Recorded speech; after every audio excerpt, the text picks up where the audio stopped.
I've got a new theory about Severance, and it has to do with Miss Casey. There are several things I noticed in Season 2, Episode 6, but one of them occurred to me, and I'm going to give that to you straight up right now. Miss Casey, is it possible that she isn't real, but a projection by Lumon? Now, I can't remember if Mark and Miss Casey or anyone else shook hands when they met in Season 1. I don't remember. But is it possible that she is dead? We're just seeing a hologram projection of her. Now, maybe she's being preserved somewhere. Maybe she's some sort of a lab rat for whatever experiments Lumon is creating. She could be dead, but maybe with Lumon preserving her consciousness. The other thing is, she's repeating numbers to Mark. Now, why? We know that watching Mark at work, he spends his day when he's working typing numbers. Is he unknowingly helping create some kind of digital afterlife? Is Lumon trying to store or resurrect people in a database?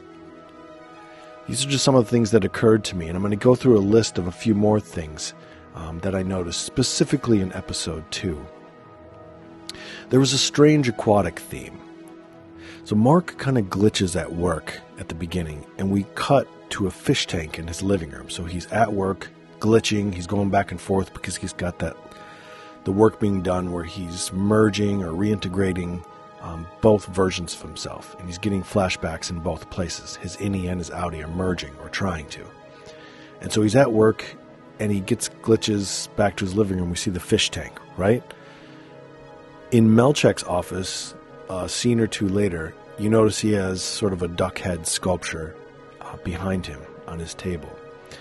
And then the character who's meeting his wife at work, they have in the same, it's just one scene later, TV screens that show an ocean-like imagery in the back, but they're just digital.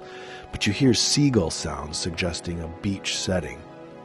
And his wife reminds him in their conversation that he took scuba lessons. Right before Mark's collapse, he keeps touching a glass of water just before passing out. Now, maybe this means nothing, but is there sort of an aquatic theme that could symbolize, memory, control, or digital consciousness? And here's why I mention those things after looking them up. Now, memory, water is often linked to memory and subconscious in literature and film. So Mark glitches at work, then we cut to his fish tank at home. His glass of water becomes significant right before he collapses. Could water represent his mind trying to remember? The other thing is control. Water can also symbolize manipulation or containment. Think of how the fish are trapped in a tank, for example. And the ocean-like images on TV screens in the employee's house aren't real. They're fabricated environments, much like Lumon's world. So Lumon, I guess, could be using water as a visual cue to show how they control perception. And the last thing I sort of found was digital consciousness. Water is often used as a metaphor for fluidity, merging, or transformation. And maybe this is much like how Miss Casey might be a digital projection, if that's true. So if Lumon is trying to store consciousness digitally, the aquatic imagery could reflect the blurring between physical and digital existence, maybe.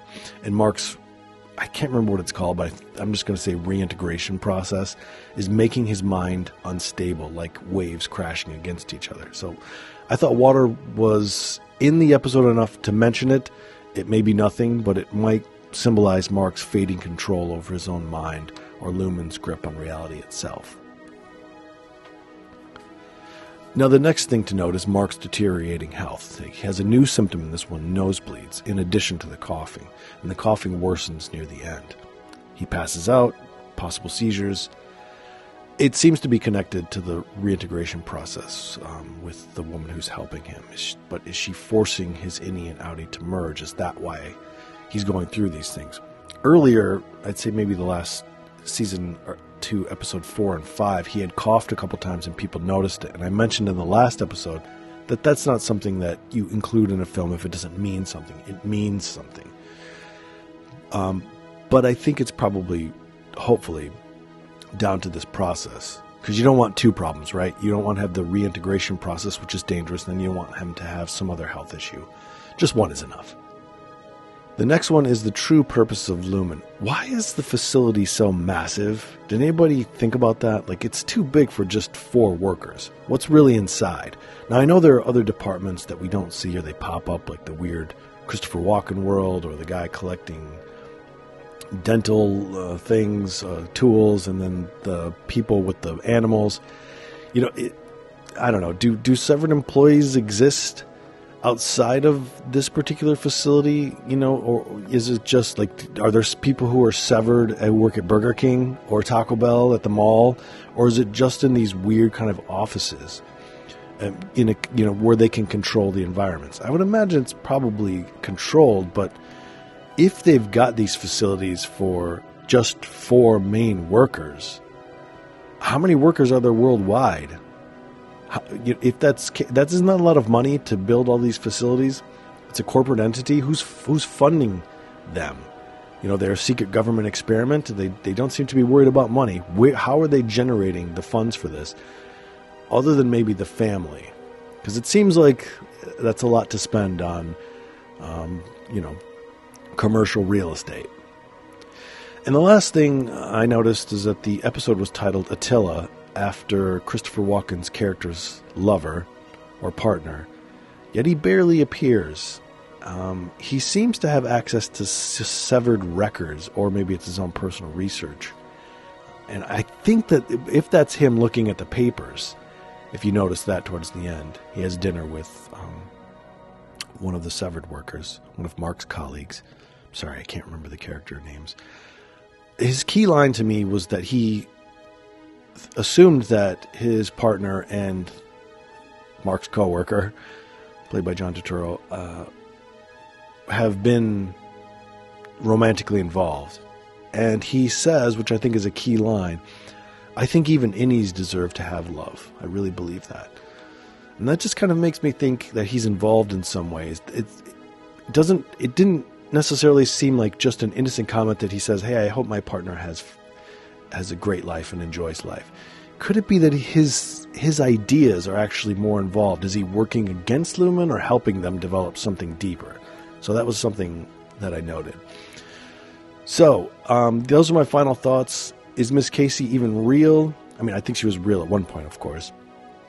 But is she dead, or are we seeing a hologram? Why is Mark's health collapsing? Is there an aquatic theme symbolizing memory, control, or digital consciousness alive? And just, once again, what the hell is Lumon actually doing?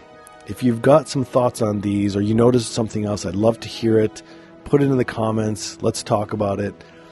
Make sure to like and subscribe, and I will see you on the next episode.